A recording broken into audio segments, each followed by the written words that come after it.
Live at 5, this is Scud Mosley. Scud Mosley? Live at 5, this is Scud Newsman.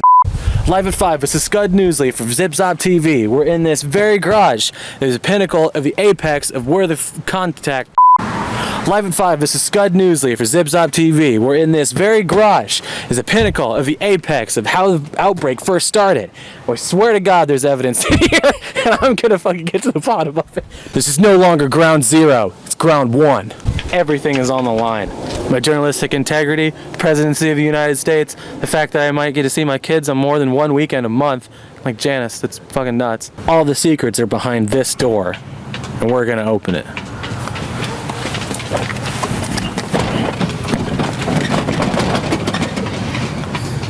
It's locked. Live at 5, Scud Newsley with Zip Zop TV, where we are currently in the epicenter of the outbreak. And in this very room is a piece of evidence that could crack this case wide open. So let's take a look around. Some tension grippers there. Interesting. Seems like an old abandoned drill factory. That's pretty scary. Bunch of useless junk. Scud Newsley live here with our special celebrity appearance, Angelina Jolie. Miss Jolie, what do you think about the most recent outbreak? Fascinating stuff. Good luck on your next role, Miss Jolie. Plates in the outbreak. There's an eviscerated, gutted fish that's just petrified. Looks like it hasn't been used in... Oh, what is this? Service magazine. Interesting. Live at 5, Scud Newsley here with the piece of evidence that's gonna blow this outbreak wide open. We found you, we're coming for you. And cut. Man, 24 hours from retirement, this is gonna be this case that makes my career, I swear. All thanks to you, Mr. Cameraman. Oh, shit. No. Oh, shit.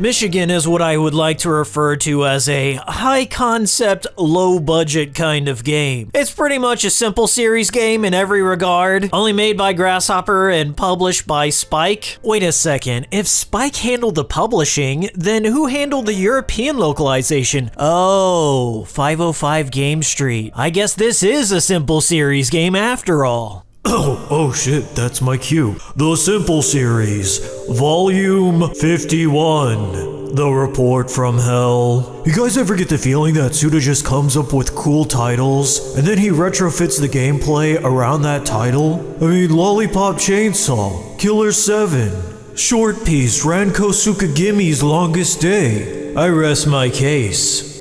Moral or immoral. The story changes depending on your morality. Now, as modern gamers, we're all too familiar with story-driven visual novels with black and white, good and evil moral choice systems. But in 2004, that kind of experience was a rarity at best. Now, don't let the grainy footage and jump scare ghosts fool you. This shit ain't Fatal Frame. If you're jumping into Michigan expecting a traditional survival horror, you've come to the wrong goddamn place. A body! Oh my god. Oh my god. What the hell? I'm gonna pee my pants! Michigan takes place in Chicago during a Stephen King Mist-like crisis event where you got your foggy-ass city and monsters all up in it. Put those two things together and you've got a hot scoop on your hands, bucko. This game places you in the role of a nondescript cameraman for the Zaka TV news crew, and it's your first day on the job. You're accompanied by your constant companion and bottomless pit of hilarious one-liners, Jean-Philippe Briscoe. I would argue that Briscoe is the true protagonist of Michigan, and we're just mere observers watching as his increasingly shitty day plays out in real time. Hey, there's Pamela's picture. She's so beautiful. Pamela.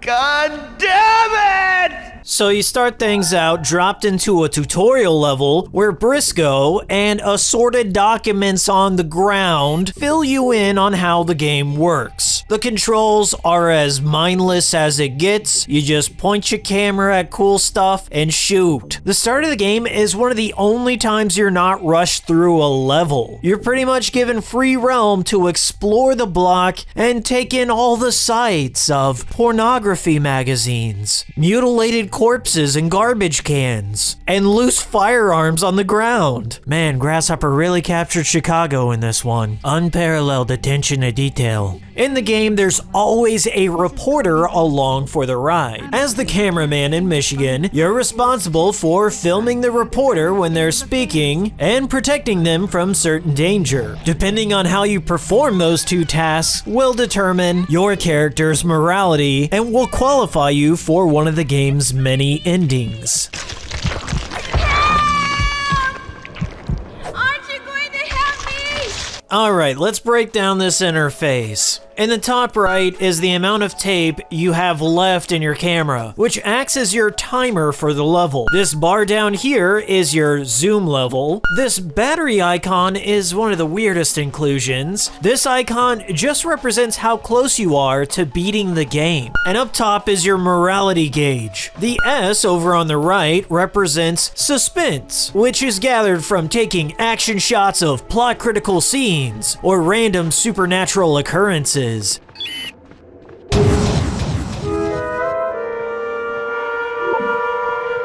Now, as long as you're capturing all the story moments between characters and you're protecting your reporters when given the opportunity, you'll gather all the suspense points needed for the suspense ending of the game, no problem. The far left of the bar is E, which stands for erotic. True to reality, erotic points are the hardest to achieve. Focus on porno mags on the ground or other erotic events as they pop up to earn the E. やだ何あなた撮ってるのやめてったら You'll know you hit that sweet spot when you get the disembodied Asian voice to moan out in pleasure. To get the amount of points required to get the erotic ending, you'll need to spend a ridiculous amount of time in a stationary position upskirting your reporters. And then you'll have to make slight adjustments as they move slightly out of frame in embarrassment. 何するんですか Earning the erotic points is a tedium that I've only experienced once before, in Desert Bus. Only here, it's Desert Butts. Thanks for listening. Okay, smartass. Let's see what this mystery's all about. The final gauge is I, which stands for immoral, and it's the easiest outcome to achieve. You gain immoral points by not rescuing the reporters during the QTE segments, ちょっと or by just letting a monster in the stage kill them. You can also earn I by filming dead bodies and shoulder ramming the shit out of Briscoe and the reporters.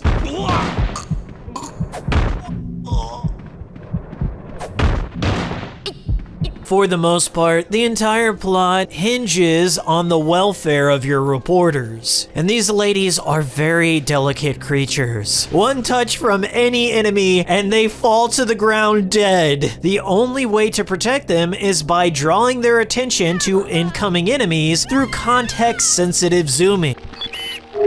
It's the control for the shutter! I see it.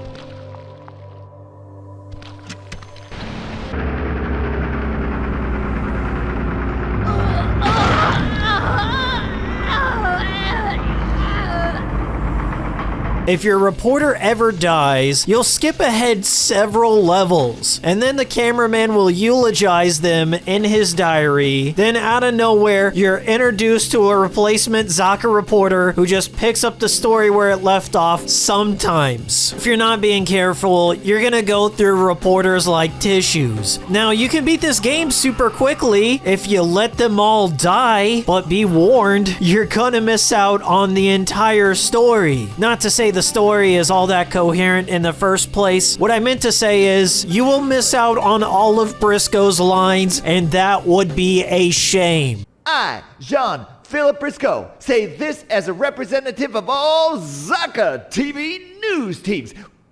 We refuse to get kicked around anymore. What makes each level unique is that they all contain limited time events that you need to snap zoom upon before they're gone. If you're familiar with Fatal Frame, think of these events as the blink and you'll miss them collectible ghosts. There are so many different events to collect that you're not going to see many of them your first time through. These timed events net you a lot of points. There's all sorts of weird stuff to see, like these creepy dolls that appear throughout this level, UFOs. I found this during my second time through. Sometimes these events will only be triggered when a reporter is standing in a certain place in the room, but since they mostly walk around on rails, if you don't command them to go open a door while they're standing by it, you might miss it forever.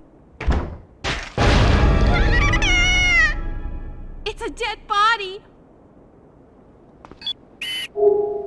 To say the least, Michigan is a very strange game, with an odd dynamic in the exploration department. On the one hand, you're placed into these interesting locations with many points of interest to check out, but on the other, you're still required to fulfill your cameraman duties. As a consequence, you're not given much time or freedom to break away from the rails set out for you. You're pretty much tethered to the reporter throughout the course of the game. In a sense, it's one giant escort mission, and you're the escort. While I do understand and appreciate that Michigan was a low-budget, experimental in nature kind of game, it sadly doesn't have much variety to the one part of the gameplay you have control over. And I really wish they would have explored more of the mechanics of being a cameraman. It would have been interesting to see the developers include more equipment to swap out, like lenses, mounts, or even models of cameras to shoot with. There is only one slight moment where the game affords you a different lens. You're given a night vision lens for just one level, but the segment is so short that the potential of this idea is ultimately wasted. Despite the very few nitpicks I have with Michigan, I have to admit I loved it and I kick myself for not playing it sooner. It's a game with a lot of character to it, and it walks a fine line between the developers had a stroke of genius or just a stroke. The last boss fight of Michigan consists of shooting an unarmed screaming autistic man until he dies and explodes into slug goo.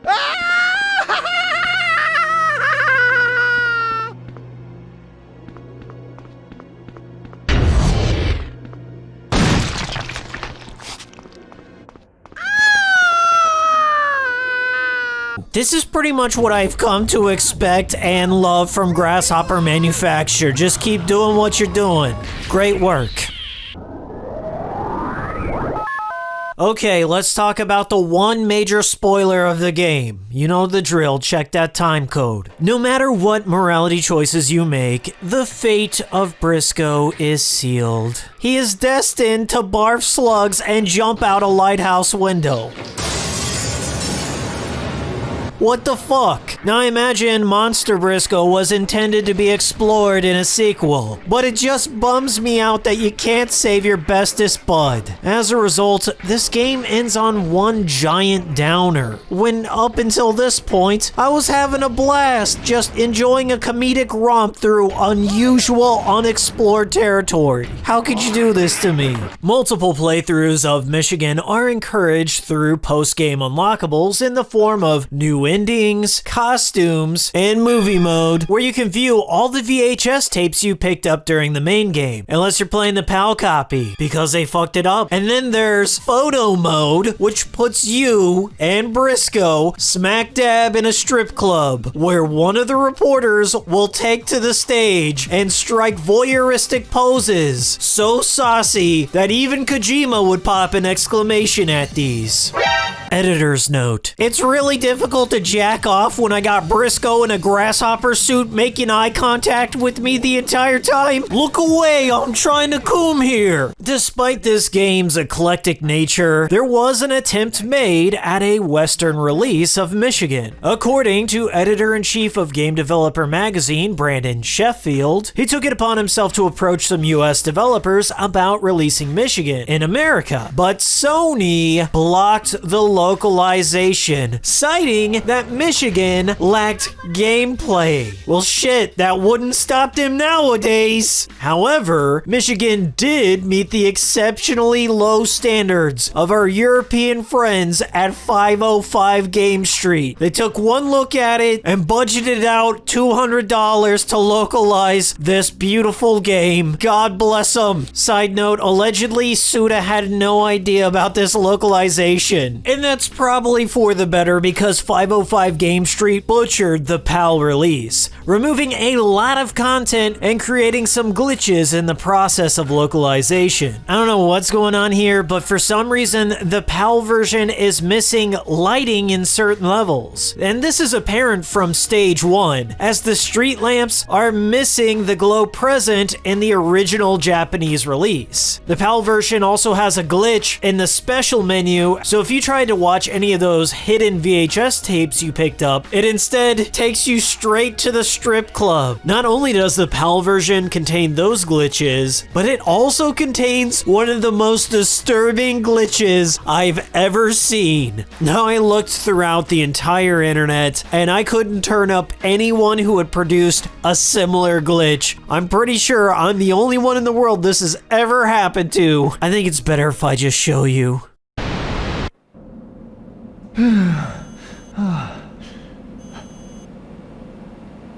So this is the lighthouse, huh?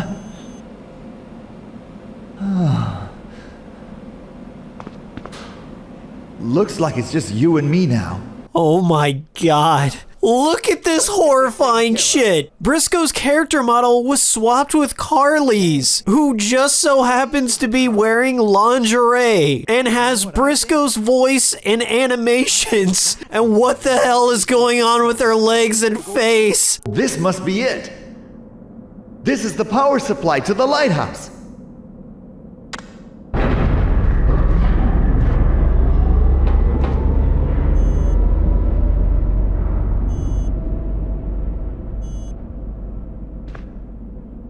Come on, let's go up to the top.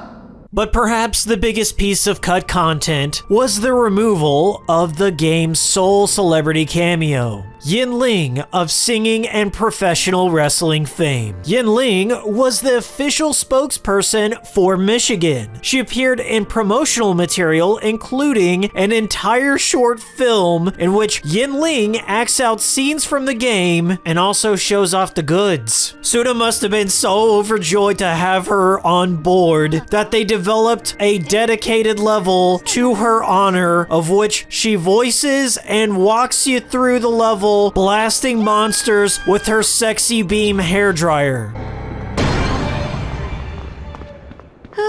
大したことないわね。